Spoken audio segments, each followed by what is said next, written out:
Il est 6h15, Thomas Schnell. Bonjour Laurent Tessier. Bonjour Thomas, bonjour Trina, bonjour à tous. Je vous sens apaisé en ce vendredi, comme la place de la cathédrale Saint-Pierre de Rome, de la basilique ce matin, qui est tout en ordre, tout en calme, tout en luxe, en volupté, puisqu'il y a un nouveau pape qui est arrivé ce matin. Laurent Tessier, de 11h à 13h, avec Pascal Praud.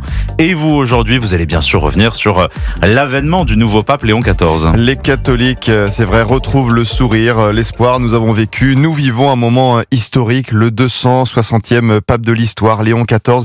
C'est un moment que nous ne pourrons pas oublier. Il était 18h08 et 35 secondes quand une fumée blanche est apparue hier au Vatican.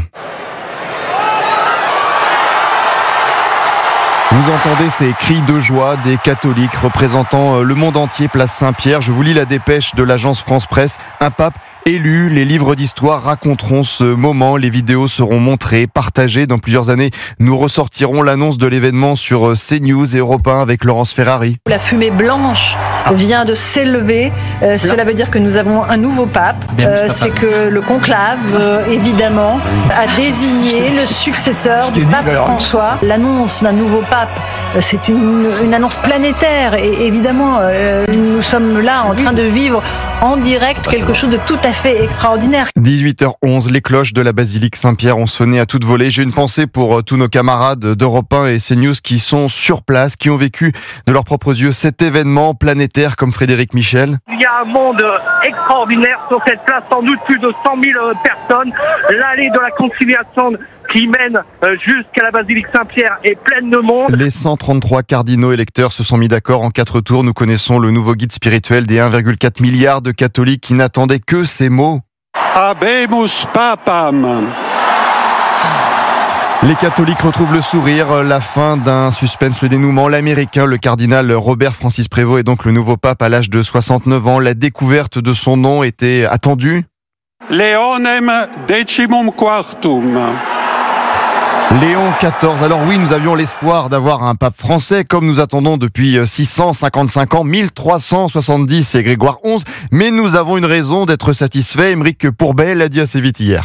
C'est aussi une surprise qu'il soit américain, même s'il a des ascendances françaises, et ce n'est pas inintéressant, bien sûr, pour nous autres Français. Les catholiques retrouvent le sourire, un moment de joie où le temps s'est arrêté, où l'histoire est plus forte que tout. Nous ne vivons pas des dizaines de conclaves, nous savons tous sous quel pontificat nous sommes nés. Moi, c'était Jean-Paul II.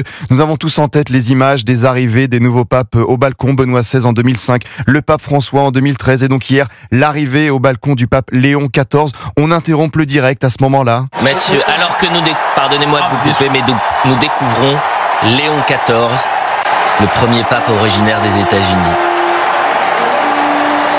Ses premiers mots, la découverte de son visage par le grand public, la découverte de sa voix, la présentation est forte. Et les micros approchent et le nouveau Saint-Père va s'exprimer. On écoute Léon XIV. La pace sia con tutti voi. La paix soit avec vous tous. Et immédiatement, tout le monde a un avis, on juge en quelques secondes, c'est assez fou. Je trouve personnellement que le pape Léon XIV a le visage rayonnant, qu'il dégage beaucoup de sympathie. Oui, tout le monde a un avis sur les premières images de ce pape qui va nous accompagner des années. Nous allons vieillir avec lui.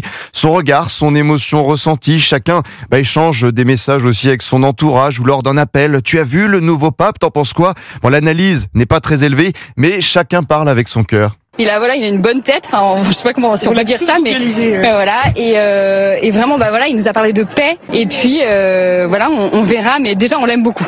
Il a une bonne tête, une bonne boue, il a l'air sympa sur CNews, chacun aussi a son analyse. Quand il est apparu, il a dégagé, c'est un pape qui a du charisme. Moi c'est un peu l'inverse de Marc, je trouve justement qu'il est assez discret et ça me plaît. L'église est vivante, les catholiques retrouvent aujourd'hui le sourire, les catholiques du monde entier rassemblés. Enfin une bonne nouvelle, et c'est vrai qu'on se sent apaisé ce matin alors que la religion vit des moments difficiles. 380 millions de chrétiens persécutés dans le monde, 1 chrétien sur 7 en 2024. Nos églises qui ont 500 ans, 1000 ans abandonnées, dégradées, pillées, détruites, que certains parlent de déchristianisation. Bien, l'église est vivante. Les catholiques retrouvent le sourire ce matin. La renaissance de la cathédrale Notre-Dame de Paris en décembre. La forte hausse en France, fille aînée de l'église des baptêmes d'adultes et d'adolescents à Pâques. Les catholiques, oui, retrouvent le sourire. Le pape Léon XIV a réussi son entrée. Après l'effroi vint le soleil et la revoilà de ses merveilles. Il est venu le temps de l'Alléluia. Alléluia.